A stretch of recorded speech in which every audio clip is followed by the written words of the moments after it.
More testimony is underway in the sex trafficking and racketeering trial of hip-hop mogul Sean P. Diddy Combs. And he knows better than to be talking about the things that he does with Big Brother Puff on national television. Blackmail. Behind the scenes, he was forcing women into sex.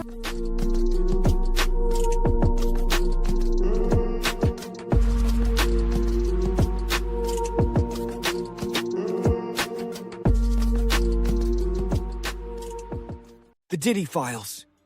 Inside America's most shocking celebrity trial. Do not miss any episode. Subscribe and comment at Black Rumors TV. This is the third episode with some craziness you will not believe. Chapter 5. The Dream Team. $15 million. Let me put that number in perspective for you. That's more than the median lifetime earnings of most Americans. It's enough to buy 30 luxury cars or a small mansion in most parts of the country. But for Sean Diddy Combs, $15 million is just the price of staying out of prison. Welcome to the world of high-stakes criminal defense, where money doesn't just talk, it screams. And the legal team that Diddy has assembled isn't just expensive. According to experts, it might be the most formidable defense team ever put together for a celebrity trial. Let's start with the headliners. Mark Agnifilo, one of Diddy's lead attorneys, isn't new to defending controversial clients. He represented Keith Raniere, the leader of the NXIVM cult who was convicted of sex trafficking and racketeering. If that name sounds familiar, it's because NXIVM was the subject of multiple documentaries and news exposés about a supposed self-help organization that was actually a sex cult. Then there's Brian Steele, fresh off defending rapper Young Thug in a massive RICO case in Georgia. Steele knows how to handle complex federal prosecutions, and he knows how to defend clients when the government is throwing everything they have at them. But it's not just 2 lawyers. Diddy's defense team includes 8 attorneys. Tani Geragos, Anna Estevao, Jason Driscoll, Xavier R. Donaldson, and Alexandra Shapiro. Each one of these lawyers could command hundreds of thousands of dollars for a case like this. Together, they represent what criminal defense attorney John Day calls a money-is-no-object defense. Now, you might be wondering, what exactly does $15 million buy you in legal defense? Well, according to experts, it's not just about the lawyers themselves. It's about everything that goes into mounting a defense against the federal government. First, there are the retainers. Former federal prosecutor Niyama Ramani estimates that top-tier attorneys like Agnifilo and Steele might charge retainers of $1 million or more just to take the case. That's before they've even started working. Then there are the daily costs. During the trial, which is expected to last 2 months, the daily cost for all the lawyers, paralegals, assistants, experts, and jury consultants may exceed $100,000 per day. $100,000 per day. But it's not just about the trial itself. This defense started long before Diddy was even indicted. Civil rights attorney Adante Pointer explains it this way. You don't become a billionaire by being clueless and not preparing for a legal battle that will put your life, legacy, and wealth on the line. His bill started growing the moment he began conversations with lawyers. Think about that. Months, maybe years of preparation. Private investigators tracking down witnesses. Experts analyzing evidence. Jury consultants studying potential jurors. All of this costs money. And when you're facing life in prison, money becomes no object. But here's what I find fascinating about this defense strategy. It's not just about winning the trial. It's about controlling the narrative. Notice how Diddy's team has been fighting to keep certain information public, arguing that trials should be transparent. That's not just about legal strategy. That's about public relations. And speaking of public relations, experts believe that part of this $15 million budget is going toward publicists and media consultants. Because this case isn't just being tried in the courtroom, it's being tried in the court of public opinion. John Day, a criminal defense attorney, puts it this way. This kind of intensive work by lawyers on such a complicated case keeps them from taking on other high-paying clients.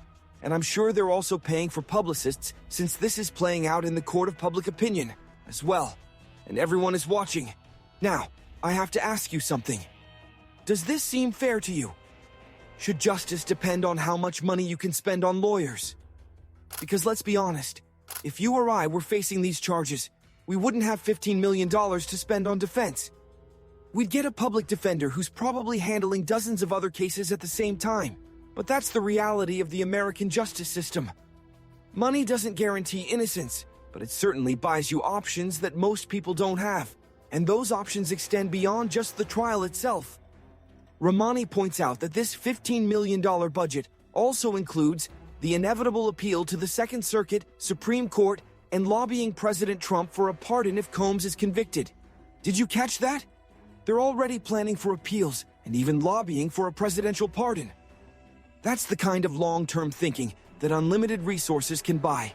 But here's the thing about all this money and all these lawyers. They can't change the facts. They can't make evidence disappear. They can't silence witnesses who have already testified under oath. What they can do is create doubt. They can challenge every piece of evidence, question every witness, and force the prosecution to prove their case beyond a reasonable doubt. And in a case this complex, with this much evidence, that's no small task. The defense has already shown their strategy. They're arguing that Jane, the key witness, chose to participate in these encounters. They're suggesting that Diddy was a drug addict who needs sympathy, not condemnation. They're fighting to protect the identities of other celebrities who might be involved. But there's one thing that all the money in the world can't buy: a guarantee. Because at the end of the day, this case will be decided by 12 ordinary people who will have to weigh the evidence and decide what they believe. And that brings us to perhaps the most dramatic twist in this entire trial. Because those 12 jurors, the people who will ultimately decide Diddy's fate, have become a story unto themselves. Jury selection issues, credibility concerns, and the possibility of a mistrial have turned what should be a straightforward process into a legal drama. In our next chapter, we're going to explore how jury selection in a high-profile case can go wrong, and why the very people chosen to deliver justice might be the biggest threat to this trial's integrity. Because when you're dealing with a case this famous and a defendant this wealthy, even finding 12 impartial jurors becomes a challenge that could derail everything. Chapter 6. Jury in Crisis. Imagine you're called for jury duty, and you walk into a courtroom to find Sean Diddy Combs sitting at the defense table. Your heart starts racing. You've heard about this case on the news. You've seen the headlines. Maybe you've even listened to his music. Can you honestly say you'd be completely impartial? This is the challenge that Judge Aaron Subramanian faced when selecting a jury for this trial. And what should have been a routine process has turned into a legal drama that threatens the entire case. It started with juror number 6. During the jury selection process called voir dire, this juror told the court that he lived in the Bronx with his fiancée and daughter. Seems straightforward, right? But as the trial progressed, inconsistencies in his story began to emerge. According to court documents, the juror later disclosed that he had recently moved to New Jersey with his girlfriend and had been staying there for most of the trial. When questioned privately by the judge, he said he was staying in New York only 4 to 5 nights. He also said his daughter was born in New Jersey and lives there, but he lives in New York City. Now, you might be thinking, so what? People move, relationships change. But here's why this matters. During voir dire, potential jurors are asked specific questions under oath to determine if they can be fair and impartial. If a juror lies during this process, it can invalidate the entire trial. Judge Subramanian didn't mince words when he addressed this issue. He noted that there were several inconsistencies in the jurors' statements and said that either the juror was unable to follow simple instructions or there was deceit. The judge agreed that there were serious questions about the jurors' candor. Legal expert Nicole Bernecki explains why this is such a big deal. So if there's a letter discussing lack of candor, that means that maybe that juror just wanted to be on the jury because it's a high-profile case or because it involves a celebrity or perhaps for other personal reasons. But the lack of candor has to go to the fact that that juror potentially is biased in a way or one way or another. Think about that for a moment. What if this juror lied to get on the jury? What if he had an agenda? What if he was a fan of Diddy's music and wanted to help him? Or what if he was biased against him and wanted to see him convicted? Either way, his presence on the jury could taint the entire verdict. Former federal prosecutor Naima Ramani put it bluntly. So this is juror number 6, who apparently has been less than candid, according to the prosecution. That's code word for lying. Rahmani also noted that Juror 6 is a black male and a 90s hip-hop fan. And Diddy's defense team objected to his removal, arguing that dismissing him would create a less diverse jury. This raises uncomfortable questions about race, representation, and fairness in our justice system. Should a juror's race or cultural background factor into whether they stay on a jury? How do you balance the need for diversity with the need for honesty? Defense attorney Xavier Donaldson argued that the jurors' inconsistencies weren't that significant and might have a chilling effect on future jury selection.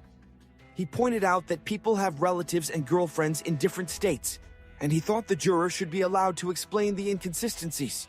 But Judge Subramanian wasn't convinced. He initially ruled that removal of the juror is required and dismissed him. However, after hearing the defense's arguments about jury diversity, he said he would think about their concerns over the weekend. Now, I want you to put yourself in the shoes of the remaining jurors. You've just watched one of your fellow jurors get dismissed for potentially lying. How does that affect your mindset? Do you start questioning whether you can trust the other people in that jury room? Do you become more careful about everything you say and do? This is why jury issues are so dangerous in high-profile cases. They don't just affect the individual juror. They can create a ripple effect that impacts the entire trial. And this isn't the only jury issue this trial has faced. The defense has complained about the secrecy surrounding certain aspects of the case, including the identity of a famous rapper who was mentioned in testimony but not named publicly. Defense attorney Mark Agnifilo argued that trials should be fully public, stating, "Part of the reason that trials are fully public is so if other people realize they know something about an event discussed in a public courtroom, they can come forward and share their recollection about it." But the prosecution pushed back, arguing that the defense's suggestion was nothing more than a pretense to attempt to harass and intimidate Jane, the key witness who testified under a pseudonym. This tension between transparency and protection of witnesses is another challenge that high-profile cases face. How do you ensure a fair trial while also protecting the people brave enough to testify? Legal expert Nicole Brunecki warns that these complications could lead to severe problems. So every time that we engage in a jury trial, there is a process called voir dire, which is a process that both attorneys engage in under the supervision of a judge, where the attorneys have an opportunity to question the potential jurors and ask them questions to make sure that they are not biased, that they're truthful, and that they are able, first of all, capable of adjudicating this case on its facts and not based on their individual biases or prejudice or whatever.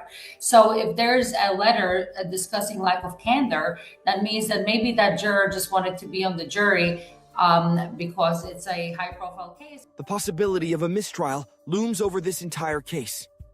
If the jury issues become too significant, if there are too many questions about the fairness of the process, the judge could declare a mistrial, and the entire process would have to start over.